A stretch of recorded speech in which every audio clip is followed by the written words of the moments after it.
All right, fountain pen people, back again. This time I'm going to be a little bit more thoughtful about this. I'll take some time on it because I finally caught up. Today is actually December 6th. And just opened that one. Have not seen this one before. It is called Cranberry. And it is, if you can read the side there, it says standard. So there's not going to be any special effects, but sometimes there are. We'll see. Give me a second to get this thing open. All right, here we go. Got the wrapper cut away. Kind of a pain on these. Cranberry. Let's see what she looks like. Oh, such a tight bottle, always. Unscrew it here. Clearly a reddish ink. The label's not always indicative of the color. It comes close, probably, but I'm thinking this one's going to be more red than that label indicates. Take a little cotton swab. Smear it on this car. Oh, look at that. When I think of cranberry, I think of a very bright, vibrant red, kind of like this one with a darker tone to it. But wow, that's a red. Nice. That swatch is kind of fun there. Oops, I just kind of got some on my glass countertop here. 1 second. This is why I said you don't always know with these Diamine inks what you're going to get, even though it says it's a standard ink. As it's drying, I don't know if you can see it there, but there's a bright greenish gold sheen to it. And it's showing up here on the Rhodia paper too. It goes down kind of a deep, almost bloody red, but as it dries, it turns almost brown because of this sheen. That's amazing. That is quite the sheen. It's amazing that they don't even classify this as a sheening ink. I don't know what it takes for them to do that, but this is definitely a sheener. I wonder what it would do on some Tomoe River. I'm sure somebody out there, may have seen what that does. But let's put this in a pen and get a look at a writing sample. 1 second. Sorry about that. I don't want to make you watch me fumble around for things while I'm doing these videos, and I want to keep them as short as possible. But I'm going to show you a couple of things. Anyway, the pen I want to talk about today in conjunction with this ink is the Jinhao 9019, which is a pen that kind of took, I wouldn't say the fountain pen world by storm this year, but is one that has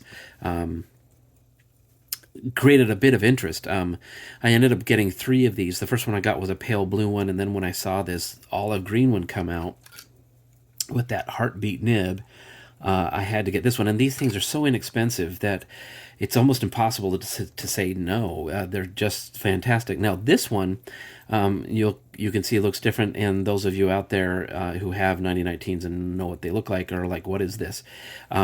This is a 9019 that I got in a brilliant, like almost fire engine red, but then I coated it with urushi in kind of a Tamanuri-esque finish. It totally changes the feel of the pen, that urushi does. I really like this one. Again, this is another one with a heartbeat nib. And these are great pens.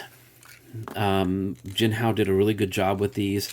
It's interesting, they have a partly metal section up here. There is an O-ring here to seal off the barrel. I would not eyedropper this because of the metal that's here, and knowing this is probably some sort of pot metal, there's no way this is going to withstand ink.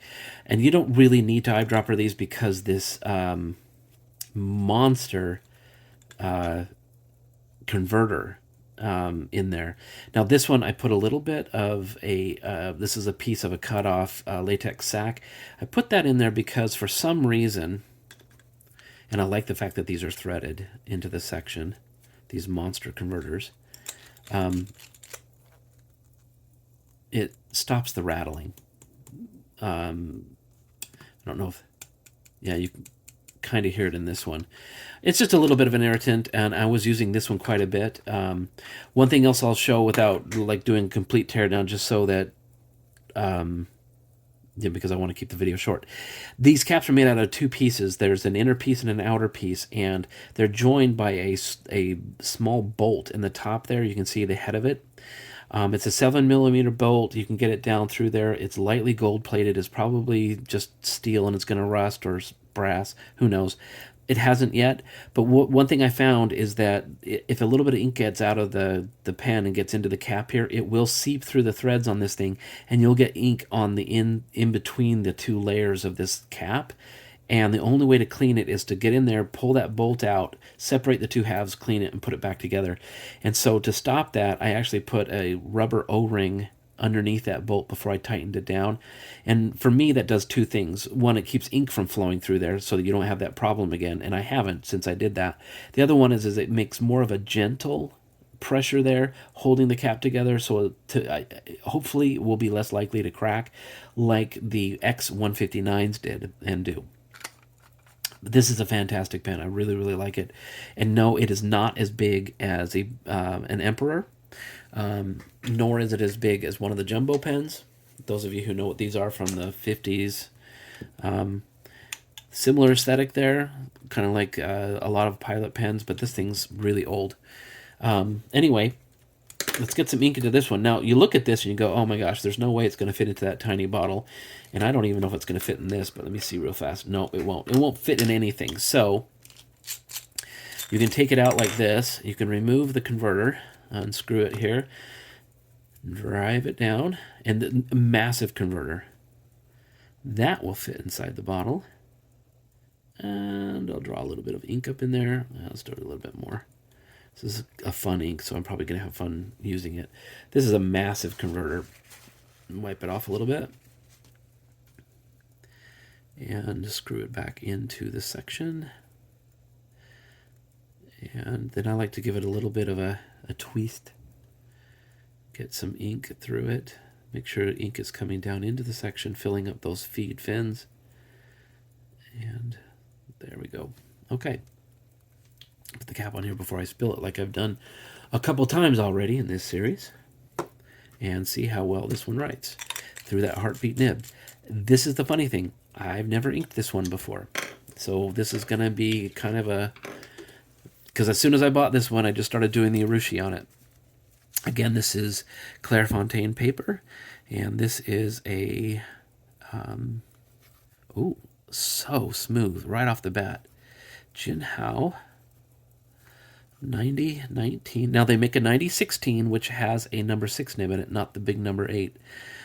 This one has the heartbeat nib. And it is a medium, which you can't always get, but the mediums on these Jinhaos are pretty smooth, I've found. The ink is Diamine. You know, and the millions of inks, it's obviously an exaggeration, but the many, many inks that Diamine has made, I'm surprised they haven't made one called Cranberry yet. And so now they have. Cranberry. Which is an Inkvent ink for December 6th, 2024. I maybe said the wrong date yesterday? That would be silly of me. Sorry if I did. It definitely has some sheen, and this pen, that is just buttery smooth. Wow, it's amazing.